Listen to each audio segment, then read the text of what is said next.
StrayAllDay.com. You are now tuned into the show where you learn the discipline to show up day after day, to do the work, the confidence to put yourself out there boldly and authentically, and the mental toughness to continue showing up, doing the work, putting yourself out there, even when the success you've expected to achieve has yet to be achieved. And on top of all this, you get a huge dose of personal initiative, which is the go-getter energy that moves any one of us, including yourself, to go and make things happen instead of waiting for things to happen. And then we put all this together into a series of frameworks, approaches, insights, strategies, and techniques all underneath the umbrella of one unified philosophy that is called work on your game. My name is Dre Baldwin, also known as Dre All Day, and welcome to the show. And today's topic is market first, product second. Before we get into this, I'll remind everybody of two things. One, my daily motivation text that I send out every day, guaranteed to have you focused, sharp, and on point. As soon as we get that going again, you'll be getting it straight to your phone. Just text me at my number, 305-384-6894. So once it gets going, you only have to do anything because it will already be earmarked to be on its way to your phone every single day or week. Secondly, Work on Your Game University. That's the place where I do all my coaching. You would like to be coached by me directly. Work with a very eclectic group of entrepreneurs, professionals, business owners, transitioning people from the military, from the sports world, from careers into business, entrepreneurs who already have a business, people who are already firmly established, people who are working their way up in the thought leadership space, people with brick and mortar businesses, food businesses, health businesses, clothing businesses. We work with a lot of different people because my superpower is my ability to break things down and put them back together. My skills, insight, strategy, and of course, mindset at the foundation of all of it. So you don't have to work in a certain industry. You don't have to be a certain type of person. You just have to be a person who is ambitious about your goals and you're serious about moving yourself forward. If that's you, go to workonyourgameuniversity.com, and that's where you can have me directly as your coach. Again, workonyourgameuniversity.com. With that all out of the way, let's get into the topic here today, which is market first, product second. Now, what this is about here is the order of operations that we all need to follow when creating products as entrepreneurs. So if you're creating something that you want to sell, doesn't matter what it is. It can be a physical product. It can be a service. It can be anything in between. I'm going to explain the what and why of this market first, product second. I'm going to explain all of that here today. Everybody got it? Good. Point number one. Topic once again today is market first, product second. Number one, your first step in selling anything of your own creation is identifying an audience of people who have a desire to solve a specific problem. I'm going to say that sentence again. Your first step in selling anything of your own creation is identifying an audience of people who have a desire to solve a specific problem. That's the first thing you must do. Who has a problem and a desire to solve it that I can help with? When you can answer that question, now you can move to the next step. But you have to ask and answer this question first. So from there, once you've asked and answered that question, then you can decide what product or service you may offer that can solve the problem of that person or those people. Understand that the word market, when we say market first, product second, I don't mean marketing, like putting your stuff out there and building a relationship with an audience and creating content and running ads and collaborating. That's marketing. When I say market, what market means is an audience of people who have a specific problem and they are looking for a solution which they would pay for. That's a market. Market is people who would pay to solve a specific problem. That's a market. Okay, so that's different from marketing. So don't get those confused.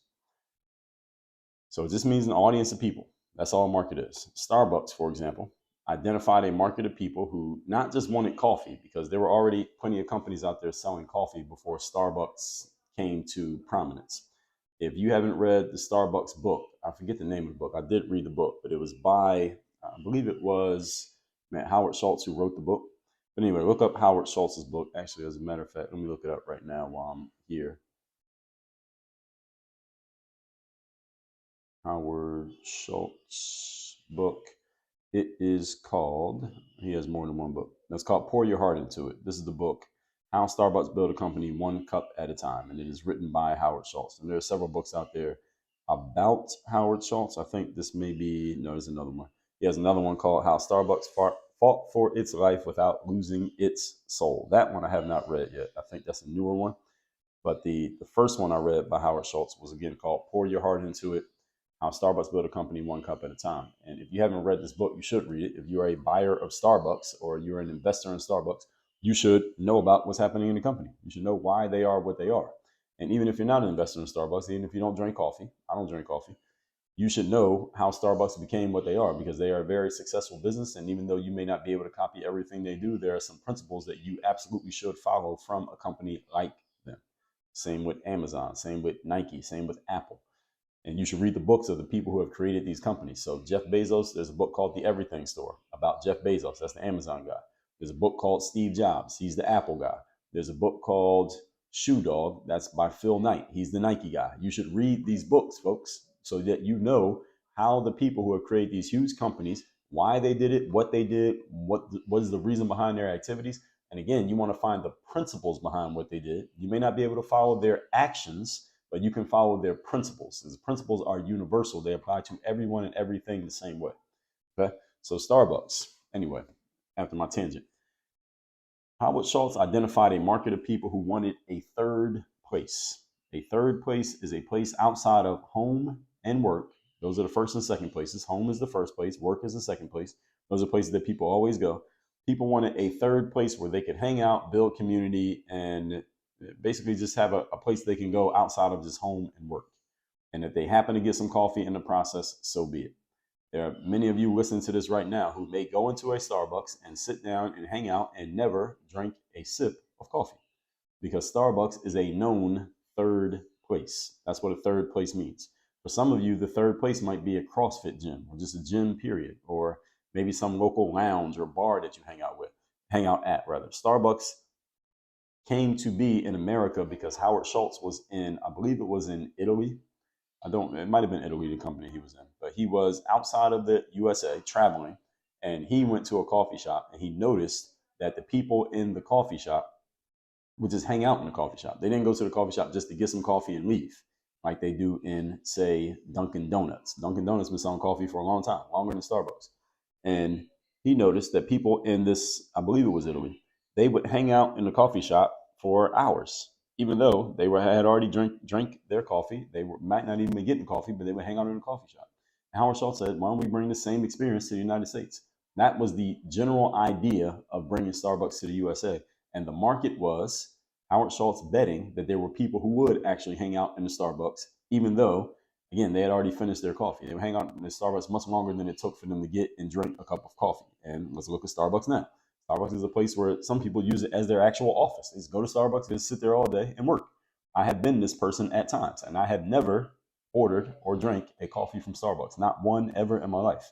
But I have spent a lot of time in Starbucks. I create a lot of programs in Starbucks. I've written books in Starbucks. I've done sales conversations in Starbucks. I've done a lot of things in Starbucks and never drank coffee there because it's a third place. The point is, there was a market of people who were interested, and it worked. So McDonald's, for example, they identified a market of people who wanted cheap food to be created and served quickly. That's what McDonald's wanted. Cheap food created and served quickly. Notice that McDonald's did not say they're going to make the best food. They said we're going to make cheap food and it's going to be fast. That's what McDonald's wanted. That was the market that they were looking for, and they were able to make it happen. There are books by what's the man's name? What is his name? The McDonald's guy is not. There were the McDonald brothers who started the business, but the guy who helped, Ray Kroc is his name. Ray Kroc, Kroc. He has books, and there have been books written about him and about McDonald's. You should read those. If you have not read them, you should read them. Again, even if you don't eat McDonald's, which I don't, but I have eaten it in the past. I actually worked at McDonald's at the time. OnlyFans. Everybody know what OnlyFans is? If you don't, Google it. OnlyFans identified a market of people who will pay money to get access to exclusive content from people who they like watching and listening to. That is what OnlyFans is. And again, OnlyFans is, of course, it's most socially known as a place where women, for the most part, and sometimes men as well, can sell sexually explicit photos and videos of themselves. Yes, that's one thing that OnlyFans is used for, but OnlyFans can also be used for example, I could take this show and I could put it on OnlyFans and have people pay $10 a month for access to the material via OnlyFans. That is something that people do on OnlyFans as well. You can put your articles or your blog posts or something behind a paywall on OnlyFans and have people pay for access to the material. So a market, folks, is just a group of people. That's all it is. People who are or might be willing to spend money for a thing. That's it. Point number 2. Topic, once again, is market first, product second. So now once you've identified your market, now you go and create your offer. And notice the order of operations. Now that you've identified the market. Now you're going to create your offer. Your market can help you create your offer. As you don't have to go and sit in the castle by yourself and figure out what your offer should be. Your market may be able to help you if you ask them the right questions. And depending on how intimate of a relationship you have with your market, they will help you create your product. Now, again, this is all by choice. This is not a happenstance. So things such as focus groups. If any of you ever heard of a focus group, these are groups that big companies will pay a lot of money for to bring people into a room, just regular consumers, and they're usually a cross section of consumers. They're looking for a certain group of people. So, for example, if I'm selling kids products, then I'm going to get an audience of moms who do all the shopping for their house. It's not just going to be anybody. So a focus group are people who will be questioned by researchers, again, people from a specific demographic, asked certain questions about certain problems that they may have and what they will be willing to buy in order to solve those problems, what they will be willing to pay for, or what they've already paid for, what they liked about it, what they didn't like about it. This is a form of a focus group, and a focus group is just a form of market research that companies do so that they know what they should create, what they should sell, how they should sell it, how much they should sell it for, all of these things. So this is not when a company like Target or Walmart or Amazon or Apple puts a product out there, they're not doing it blindly. They have done the research. They have done the legwork to know why we're selling what we're selling, why we're selling it at this price point, who would be interested in it, who we need to market this to, how we need to talk about it. They have a reason for doing all these things. They're not just randomly doing it. This is not me telling you that you need to go and invest in a focus group before you sell your product. I have never done it myself. Let me tell you who your focus group is. Your focus group is your audience of people who are already paying attention to you and maybe even already paying you money. They will tell you exactly what their challenges are. Sometimes they'll be able to even go further and tell you what their problems are and what problems they want or need to solve. And you base your products off of what they are telling you. That is your focus group. So when I created my first product, basketball training programs for ball players, one was for dribbling, one was for shooting, my focus group were the people watching me on YouTube and commenting on my videos because I could see what they were saying. I could engage with them directly. They could tell me what their problems were. They could ask me questions and I could tell them what I thought, what I was thinking of, what I might be able to do for them, etc. It's the same as a focus group. I was just doing it in the internet comments, and other companies may do it in actual focus group meetings that are designed as focus groups, but you have the exact same thing. The thing is, you need to have a relationship with your audience in order to have that focus group, which will help you better know what their problems are and what products or services you can offer that will solve their problems. Because when you're solving people's problems, they will give you money. So your market can help you create your offering, but again, you have to ask the right questions. So you want to find the right people who you want to sell to, and you want to ask them specific questions about what problems they may have and what they will be willing to give in order to solve those problems. I need you to understand this. Those of you who are marketers, do not be a timid marketer. You cannot be a timid salesperson. As Zig Ziglar said, timid salespeople have skinny kids. As long as you are willing to help them solve a problem, you can have an open conversation with them about, look, this is how much this would cost for me to solve this problem. Is this something you will be willing to pay for? It's fine to ask the question. They will answer. All right. And they will appreciate the fact that you're asking. Understand, folks, that we live in a society of consumerism. All of us are consumers.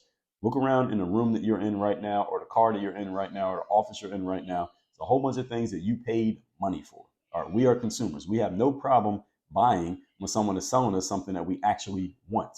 So do not be timid about telling them, look, yes, we can possibly solve that problem. This is what we're thinking about doing, and this is how much we think it might cost. Would you be interested in that? All right, understand that there are people in your audience who understand and they appreciate the fact that they have to pay for things that they want. And when they want it, they will pay for it. They will happily pay for it if you're solving their problem. So don't think that everything that you offer people has to be free, or that people are going to get skittish if you say that it's going to cost something. Again, look around in your house, office, car, etc. How many things have you paid for that are in there? Damn near everything in there, right? You pay for everything. All right, if you're watching this on video right now, you see all this stuff around me. All this stuff was paid for. I paid for all these things. I am a consumer as well as a salesperson, and hopefully you sell more than you consume. All right, and so you just want to make sure that you're selling your stuff, and you can't sell it if you don't ask for the money. Okay, so let people know what you are thinking about offering, what you could possibly offer, what it would cost, and see their feedback. And based on that research, you can decide whether it makes sense or not to move forward with your offer.